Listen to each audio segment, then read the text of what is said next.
శ్రీమన్నారాయణ అస్మద్గురుభ్యో నమః. మనము పుట్టడంతోనే శిశువు ఏం చేస్తుందండి? క్యారమని ఏడుస్తుంది. ఏడవకపోతే అది ఏమిటో అనుకొని భయపడుతూ ఉంటాం. అయితే ఇట్లా ఏడ్చేది ఎందుకట? మళ్ళీ ప్రకృతితోటి మమేకమైపోయామే, భగవంతుడి నుంచి దూరం అయిపోయామే అని ఏడుస్తుందట ఆ శిశువు. అది మనకి తెలియదు. అయితే ఏమిటి ప్రకృతి? ప్రకృతిలో మనము త్రిగుణాలతో పుట్టామండి. సాత్విక గుణము, తర్వాత రాజసిక గుణము, రజోగుణము, తమో గుణం. ఈ 3 గుణాలతోటి మనం ప్రవర్తిస్తూ ఉంటాం. ఒక్కొక్కప్పుడు ఒక్కొక్కటి అధికంగా ఉంటుంది. అయితే 3 గుణాలు మంచివే. పరిపూర్ణంగా మనము ప్రవర్తించలేక ఏదో కొద్దిగా ప్రవర్తిస్తూ ఉంటాం. అందులో కూడా సాత్విక ప్రవృత్తి అని ఏదైతే అంటున్నారో అది చాలా శ్రేష్టమైనది, ఉత్తమమైనటువంటిది అంటారు. అందుకనే దాన్ని తెలుపు వర్ణంతో చూపిస్తూ ఉంటారు. స్వచ్ఛము అనగానే మనకి తెలుపు వర్ణం గుర్తొస్తుంది. అంటే మనలో నిష్కల్మషంగా ఉన్నటువంటి మనస్సు అని గుర్తు చేస్తూ ఉంటారు పెద్దవాళ్ళు. నిష్కల్మషం అంటే ఎదుటి వాళ్ళకి వాళ్ళు ఇబ్బంది పడుతూ ఉంటే దాన్ని ఓర్చుకోలేకపోవడం, మనం కూడా వాళ్ళకి ఏదైనా సహాయం చెయ్యాలి అనుకోవడము, వారికి బాగు కోరాలి అని అనుకోవడము, వాళ్ళకి ఎప్పుడు కూడా మంచి జరగాలి అనుకోవడము, దీన్ని సాత్విక ప్రవృత్తి అంటారు. ఇక రాజసిక ప్రవృత్తి అంటే కోపము, ద్వేషము, అహంకారము, మితిమీరినటువంటి రౌద్రము, ఇట్లాంటివన్నీ కూడా రాజసిక గుణములు అంటారు. అట్లాగే తామసిక గుణం అంటే ఎక్కువసేపు బద్ధకంగా ఉండడము, మత్తుగా ఉండడము, నిద్రపోవడము, ఎవరెక్కడికి పోయినా నాకు సంబంధం లేదు అని ఆలోచించడము, ఇట్లాంటి ప్రవృత్తులన్నీ కూడా తామసిక గుణాలు అని చెప్తూ ఉంటారు. అయితే ఇందులో సర్వశ్రేష్టంగా చెప్పబడినటువంటి సాత్విక గుణం ఏదైతే ఉందో, ఒక్కొక్క గుణానికి కూడా కొన్ని నిర్దిష్టమైనటువంటి లక్షణాలు మనకి భగవద్గీతలో తెలియజేయబడ్డాయి. భగవద్గీతలో సాక్షాత్తు కృష్ణ పరమాత్మ చెప్పినటువంటి అంశాలు, ఏ గుణంతో ప్రవర్తించేటటువంటి వాళ్ళు ఏ రకంగా ఉంటారు, వాళ్ళకి ఇష్టమైనటువంటి ఆహారం ఏమిటి. ఎందుకంటే దీనికి బేస్ ఏమిటంటే ముఖ్యంగా మూలంగా మనం స్వీకరించేటటువంటి ఆహారమే మనలో ఆయా ప్రవృత్తుల్ని ఏర్పాటు చేస్తుంది. కాబట్టి ఆ తినేటటువంటి ఆహారం ఎట్లా ఉండాలి అనేది మనకి ఇందులో తెలియజేస్తుంది. మనకి భగవద్గీత 17వ అధ్యాయంలో చెప్పి ఉన్నారు, ఎటువంటి ఆహారాన్ని మనం స్వీకరిస్తే మనలో ఆయా ప్రవృత్తి పెంపొందుతుంది అని. ముఖ్యంగా సాత్విక గుణంతో ఉన్నటువంటి వారు ఎటువంటి ఆహారాన్ని ఇష్టపడతారో ఈ శ్లోకం ద్వారా తెలియజేస్తున్నారు. 17వ అధ్యాయంలోని 8వ శ్లోకం, ఆయుస్సత్వబలారోగ్య సుఖ ప్రీతి వివర్ధన రస్య స్నిగ్ధా స్థిరా హృద్య ఆహార సాత్విక ప్రియా. సాత్విక లక్షణం కలిగినటువంటి వాళ్ళు ఇదిగో ఈ రకమైనటువంటి ఆహారాన్ని ఇష్టపడతారు. వండినటువంటి 3 గంటల లోపులోనే శుచిగా శుభ్రంగా ఉన్నటువంటి ఆహారాన్ని స్వీకరించడము, తర్వాత తాజాగా ఉన్నటువంటి ఆకుకూరలు, పళ్ళని స్వీకరించడము. దీని ద్వారా ఏమవుతుంది అంటే రససిద్ధి కలుగుతుంది. రసవంతంగా ఉన్నటువంటి ఆహారాన్ని తీసుకోవడం వల్ల హృదయము పరిశుద్ధమవుతుంది. తర్వాత ఇది మనకి ఈ ఆహారాన్ని తీసుకోవడం వల్ల హృదయానికి కూడా ప్రీతికరమవుతుంది, ఆరోగ్యకరమవుతుంది, ఇది పుష్టిని చేకూరుస్తుంది అని మనకి భగవద్గీతలో తెలియజేశారు. మరి రజోగుణంతో ఉన్నటువంటి వాళ్ళకి ఎటువంటి ఆహారం ఇష్టమవుతుందట? ఖట్వం లవణాత్యుష్ణతి ఉష్ణరూక్షా విదాహినః ఆహార రాజసస్యేష్ఠ దుఃఖ శోకామయప్రదా.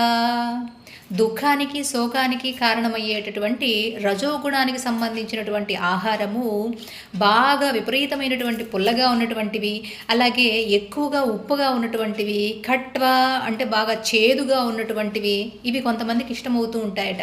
అంటే రజోగుణంతో ఉన్నటువంటి వాళ్ళు ఆహారాన్ని ఇష్టపడేటటువంటి రీతులు అనమాట. అలాగే బాగా ఎండబెట్టినటువంటివి, అందులో రసం అనేది లేకుండా ఉన్నటువంటివి, ఎండబెట్టినవి, రూక్ష విదాహినః, తర్వాత మంట కలిగించేటటువంటివి, బాగా అధికంగా కారంగా ఉన్నటువంటివి, ఆహార రాజసస్యేష్ఠ ఆహారంగా తీసుకోవడానికి ఇష్టపడతారట. ఈ విధమైనటువంటి ఆహారం తీసుకున్నటువంటి వాళ్ళకి రజోగుణం ఎక్కువగా ఉంటుంది. తద్వారా దుఃఖము కలుగుతుంది, శోకము కలుగుతుంది. ఇక తామసిక ప్రవృత్తితో కలిగినటువంటి వాళ్ళకి ఎటువంటి ఆహారం ఇష్టమవుతుందట? యాతాయామం గతరసం పూతి పరీషితం చయత్ ఉచ్ఛిష్టమపి చామేద్యం భోజనం తామసప్రియం. యాతాయామం గతరసం, రసవిహీనమైనటువంటివి, కొద్దిసేపటి తర్వాత అంటే 3 గంటల తర్వాత వండబడినటువంటివి. సాత్విక ఆహారం అంటే 3 గంటల లోపు మనం భుజించేసేయాలి. 3 గంటల తర్వాత దాడినటువంటి ఆహారం ఏదైతే ఉంటుందో దాన్ని భుజించడానికి ఇష్టమైనటువంటి వాళ్ళు, ఇంకా అట్లాగే నిషిద్ధమైనటువంటి ఆహారాన్ని తీసుకోవాలనుకునేటటువంటి వాళ్ళు, అలాగే ఉచ్ఛిష్టాలు అంటే ఎంగిలిని తినడానికి ఇష్టపడేటటువంటి వాళ్ళు, మిగిలిన వారు భుజించగా ఉచ్చిష్టం ఏదైతే ఉంటుందో దాన్ని భుజించడానికి ఇష్టపడేటటువంటి వాళ్ళు, రుచిహీనమైనటువంటివి, కొంచెం వాసన వచ్చేటటువంటివి, ఇట్లాంటి పదార్థాలని తినాలి అనుకునేటటువంటి వాళ్ళు తామసిక ప్రవృత్తిని కలిగి ఉంటారట. కాబట్టి దీన్ని బట్టి మనము సాత్విక ఆహారం అనంటే వండగా వెంటనే తినేసేటటువంటివి, అది అధికమైనటువంటి ఉష్ణం కాకుండా కాస్త వండిన తర్వాత కొద్దిసేపటికి చల్లబడిన తర్వాత చక్కగా దాన్ని స్వీకరించేటటువంటి సాత్విక ప్రవృత్తిని కలిగి ఉండాలి అని మనకి భగవద్గీత 17వ అధ్యాయంలో చెబుతూ ఉన్నారు. అట్లాగే నిషిద్ధమైనటువంటి ఆహారాన్ని స్వీకరించకూడదు. జంతు బలి చేసినటువంటి పదార్థాలని మనం స్వీకరించకూడదు. మనకి మాంసకృతులు రావాలి అని అంటే ఎన్నో రకాలుగా పప్పులు, ధాన్యాలు, తర్వాత గోధుమ ఇట్లాంటివి వాటి వల్ల మనకి మాంసకృతులు పుష్కలంగా అందుతాయి. కాబట్టి పోషకాహార లోపం ఏదీ లేదు. ప్రకృతి మనకి సహజ సిద్ధంగా ఇవ్వబడినటువంటి ఆహారాన్ని సేవిస్తూ సాత్విక ప్రవృత్తిని మనలో పెంచుకోవడం ద్వారా భగవంతుడికి ఇష్టమవుతాం. ఆ సాత్విక ప్రవృత్తి ఉంటేనే మనలో భాగవతుల పట్ల, భగవంతుని పట్ల మనకి ఆభిముఖ్యం కలగాలి అని అంటే సాత్విక ప్రవృత్తిని కలిగి ఉండాల్సిందే. సాత్విక ప్రవృత్తి సాత్విక ఆహారాన్ని తీసుకోవడం ద్వారానే లభిస్తుంది.